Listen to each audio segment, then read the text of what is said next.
PM મોદીએ કાશીથી 4 નવી વંદે ભારત ટ્રેનને આપી લીલી ઝંડી। પીએમ મોદીએ વંદે ભારત, નમો ટ્રેન અને અમૃત ભારતને ગણાવી નવી પેઢીની ટ્રેન।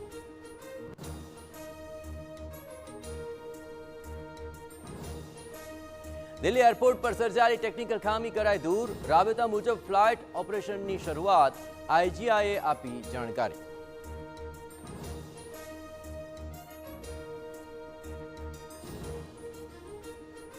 બિહાર ચૂંટણીના પહેલા તબક્કામાં થયું 65.08% મતદાન। ચૂંટણી પંચે ફરી જાહેર કર્યા નવા આંકડા। અગાઉ 64.66% મતદાનનો હતો દાવો।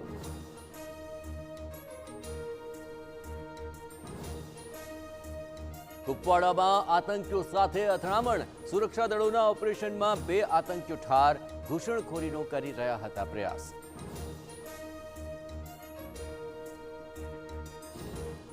જામનગરમાં છવાઈ સફેદ ધુમ્મસની ચાદર। કાલાવડમાં ધુમ્મસના નયનરમ્ય દ્રશ્યો આવ્યા સામે।